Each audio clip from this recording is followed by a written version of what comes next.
आपने कभी नोटिस किया है कि हम दिन भर सोचते रहते हैं। हर वक्त हमारे दिमाग में कुछ ना कुछ चलता रहता है।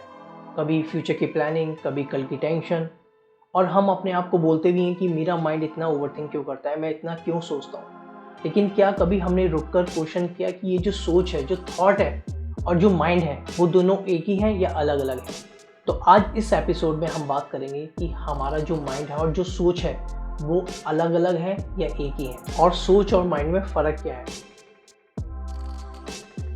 जब हम कहते हैं कि मैं सोच रहा हूँ, तो असल में जो एक्टिविटी हो रही होती है वो हमारे माइंड के अंदर हो रही होती है, और जो सोच है वो उसका आउटपुट है।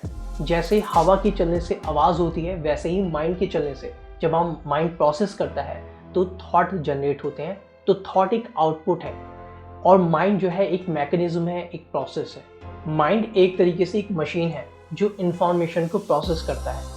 जो भी आपने अपनी लाइफ में सुना, देखा, पढ़ा, महसूस किया, वो माइंड उस मशीन के अंदर स्टोर कर लेता है उस इंफॉर्मेशन से। और जैसे ही कोई सिचुएशंस हमारे सामने आती है तो वो उन्हीं एक्सपीरियंसेस को, मेमोरीज को और बिलीव्स को हमारे सामने लेके आता है। इसलिए हर इंसान के जो थॉट्स होते हैं अलग अलग होते हैं, क्योंकि हर इंसान के एक्सपीरियंसेस भी अलग अलग होते हैं उनके पास्ट एक्सपीरियंसेस के बेसिस पर। जो सोच है, थॉट जो है, वो एक रिफ्लेक्शन है, एक ईको है जो हमारे माइंड के अंदर से बाहर आती है। तो जब आप कहते हो कि वो मुझे पसंद नहीं करते, तो ये जो थॉट है ये आपके माइंड का एक इंटरप्रिटेशन है, रियलिटी नहीं है। लेकिन यहीं पर ही बहुत सारे लोग कंफ्यूज हो जाते हैं, वो हर थॉट को सच मानने लगते हैं। इसी वजह से वो अपने माइंड के स्लेव बन जाते हैं। इसको समझना थोड़ा डीप है, थोड़ा सब्टल है। तो जब आप अपनी आंखें बंद करते हो और अपने माइंड के अंदर जाते हो तो आप देखते हो कि बहुत सारे थॉट्स इधर उधर भागते हैं, इधर उधर भटकते हैं। कुछ थॉट्स पास्ट की तरफ जाते हैं, कुछ थॉट फ्यूचर की तरफ जाते हैं। लेकिन जब आप इन थॉट्स के ऊपर रिएक्ट नहीं करते हो, ऑब्जर्व करते हो, तो आप देखते हो धीरे धीरे आपका जो माइंड है वो स्लो होने लगता है। और वो जो स्लोनेस है उसके अंदर स्टिलनेस होती है, मतलब एक ऐसी जगह आ जाती है जहाँ थॉट धीरे धीरे कम होने लगते हैं, माइंड भी स्लो होने लगता है। तो वो जगह आप हो, वो एक्चुअल में वो अवेयरनेस है। तो जब आप इस चीज़ को समझ जाते हो तो वहाँ जो माइंड होता है वो एक टूल की तरह काम करता है, एक स्लेव की तरह काम नहीं करता। सोच और माइंड का फ़र्क समझना इसलिए ज़रूरी है क्योंकि जब तक हम थॉट और माइंड को एक ही समझते रहेंगे, हम अपने थॉट के कंट्रोल में रहेंगे। यानी कि हम एक्चुअल में अपने माइंड की जो पावर है उसको यूज़ नहीं कर पाएंगे। क्योंकि जैसे ही कोई थॉट आएगा, जैसे ही कोई सोच आएगी, उसी को हम रियलिटी मानने लगेंगे, सच मानने लगेंगे। लेकिन सच्चाई यह है कि जो थॉट है वो एक पैटर्न है, और जो माइंड है वो एक सिस्टम है जो पास्ट के डेटा से चलता है। तो जब हम इन दोनों में फ़र्क समझ जाते हैं तो हम जो इस सिस्टम से ऊपर उठ जाते हैं, और फिर हम माइंड को के कंट्रोल में नहीं आते, माइंड हमारे हिसाब से चलता है। तो अगली बार जब आप कहते हो कि मैं बहुत ज़्यादा ओवरथिंक करता हूँ, मैं बहुत ज़्यादा सोचता हूँ, तो उस टाइम रुक जाओ और अपने आप से पूछो कि ये सोच कौन रहा है, और ये माइंड के अंदर चल क्या रहा है, और ये जो देखने वाला है वो कौन है जो इन दोनों को देख रहा है।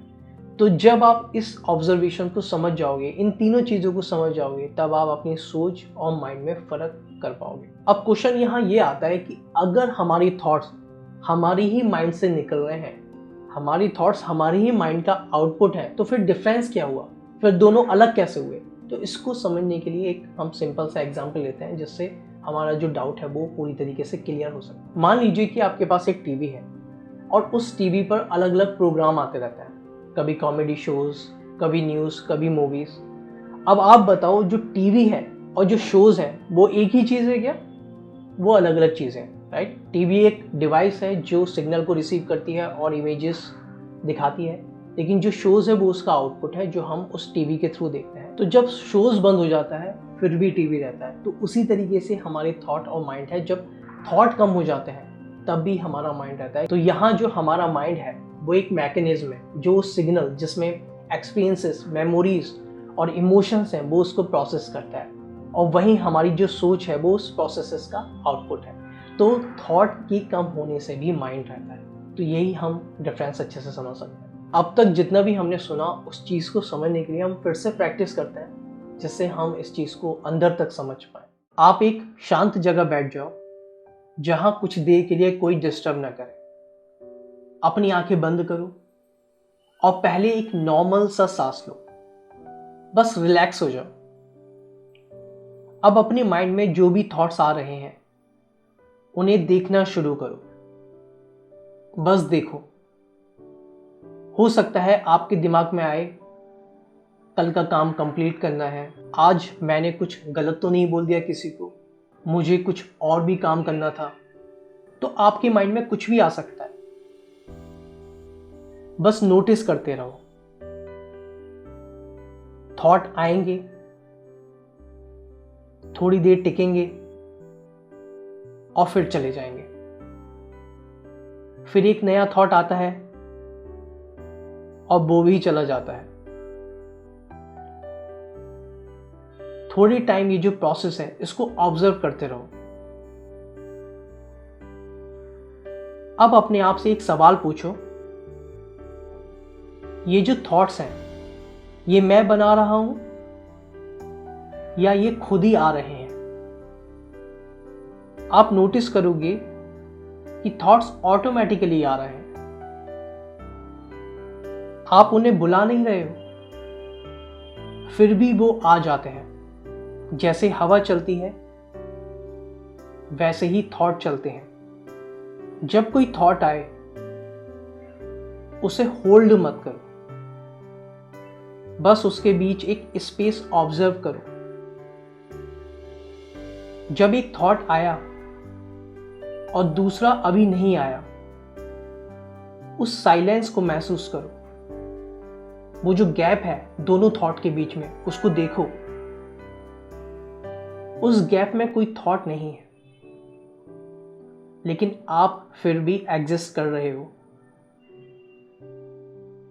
यानी हमारी जो थॉट है वो तो कम हुए या बंद हुए, पर हम अभी भी हैं। इसी चीज से समझ आता है थॉट टेम्पररी है, पर माइंड और अवेयरनेस परमानेंट है। थॉट एक बबल की तरह है जो माइंड के सरफेस पर उठती है, चमकती है और फूट जाती है। और हमारा जो माइंड है वो एक ओशियन है जिसमें ये थॉट्स बबल्स की तरह ऊपर आते रहते हैं। हम वो ओशियन की नीचे वाली स्टिलनेस है जो सब कुछ देख सकती है।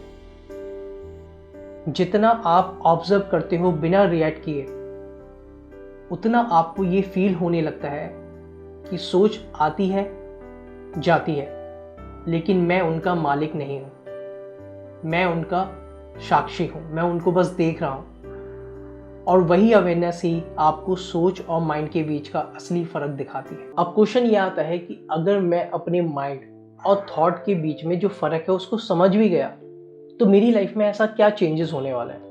क्योंकि सारा जो खेल है वो बदलाव का है, राइट? कुछ ना कुछ तो मुझे चेंजेस दिखने चाहिए, तभी तो मैं इस चीज़ को समझूंगा, वरना मैं क्यों करूंगा इस चीज़ को? तो जो बदलाव हैं वो हमें दिखाई देते हैं और एक एक करके हम उनकी बात करते हैं। फर्स्ट बेनिफिट, आप अपने थॉट के गुलाम नहीं रहोगे। आज हम सबकी लाइफ का जो सबसे बड़ा स्ट्रगल है वो क्या है? Anxiety, stress, comparison, guilt, jealousy और न जाने क्या क्या चीज़ है। और इनकी सबकी जो वजह है वो एक ही है कि हम अपने हर थॉट पर विश्वास कर लेते हैं, उनको सच मान लेते हैं। लेकिन जब हमें फ़र्क समझ में आता है कि मेरी थॉट और मेरा माइंड अलग है, मेरा थॉट एक आउटपुट है मेरे माइंड का और सच्चाई नहीं है, उसका तो काम ही है आना जाना, आते रहेंगे पूरे दिन में थॉट्स, तो आप फिर अपने थॉट्स में बह नहीं जाते, उससे चिपक नहीं जाते। फॉर एग्जाम्पल, आपके माइंड में एक थॉट आया कि मैं इस काम को नहीं कर पाऊँ, या लोग मुझे सच में पसंद करते हैं या नहीं, कई सारे थॉट्स अलग अलग टाइप के। तो आपको अब डिफरेंस समझ में आ गया है, फिर आप उन थॉट्स को सच्चाई नहीं मानोगे और यही चीज़ आपको फ्रीडम देगी, जिससे आपका स्ट्रेस भी कम होगा, आपकी जो फोकस है वो भी बढ़ेगा और ओवर थिंकिंग जो पावर है वो भी खत्म होने लगेगी धीरे धीरे। दूसरा जो बेनिफिट है जो आपको देखने को मिलेगा वो है कि आपके जो डिसीजंस हैं वो ज़्यादा क्लियर और सही होने लगेंगे। हमारी जो डिसीजंस हैं वो ज़्यादातर इमोशंस और कंडीशन से बनते हैं। माइंड हमारी जो पास्ट एक्सपीरियंसेस और बिलीफ्स है उससे थॉट बनाता है और उसी के बेसिस पे हम डिसीजन लेते हैं। लेकिन जब आप अपने माइंड को समझने लगते हो तो आप देख पाते हो कि ये जो मेरा थॉट है जो आया है वो किसी फियर से आया है, ये जो मैं कोई डिज़ायर मेरे अंदर आई है ये किसी इनसिक्योरिटीज़ के बेसिस पर आई है, या ये जो मैं डिसीजंस ले रहा हूँ ये किसी अप्रूवल की वजह से मैं ले तो नहीं रहा हूँ। तो ये जब डिफरेंस समझ में आ जाता है तो हमारी जो डिसीजंस हैं वो क्रिस्टल क्लियर हो जाता है। तीसरा बेनिफिट जो है वो ये है कि आपके अंदर का जो नॉइस है, जो शोर है, वो धीरे धीरे कम होने लगता है। मजे की बात यह है कि जब आपको एक बार समझ में आ जाता है डिफरेंस, तो आप नेचुरली उन चीज़ों को ऑब्जर्व करने लगते हो, और जहाँ पर ऑब्जर्वेशन आ जाती है वहाँ पर साइलेंस अपने आप ही आ जाती है। आप देख पाते हो कि जहाँ मेरे दिन भर इतने सारे थॉट्स आते थे, अब वो धीरे धीरे कम हो गए। एक तरफ 100 थॉट्स आते थे, अब 10 भी थॉट नहीं है। तो ये चीज़ आपके अंदर साइलेंस पैदा करती है। चौथा बेनिफिट ये है कि आप रिएक्शन से अवेयरनेस की तरफ बढ़ते हो। जहाँ आप हर चीज़ के लिए रिएक्ट करते थे, अब आप रुक कर समझ कर उसके ऊपर अवेयर होते हो और फिर डिसीजन लेते हो। ये सबसे बड़ा ट्रांसफॉर्मेशन है। जहाँ पहले माइंड हमें कंट्रोल करता था, अब हम माइंड को समझ कर उसको गाइड करते हैं अपने हिसाब से। तो अगर हमारे पास कोई चैलेंजेस या कोई ऐसी प्रॉब्लम आ जाती है तो हम पैनिक नहीं होते। अब हम अपने अंदर जाते हैं, ऑब्जर्व करते हैं और समझते हैं कि ये एक थॉट है और थॉट एक पैटर्न है। फॉर एग्जाम्पल, अगर मुझे गुस्सा आया तो हम समझते हैं, अंदर जाते हैं और देखते हैं कि हाँ, मुझे गुस्सा आ रहा है, ये जो गुस्सा है ये एक थॉट है और ये जो थॉट है वो एक पैटर्न है। तो बस इतना समझने से ही हमारा जो गुस्सा है वो कम होता चला जाता है।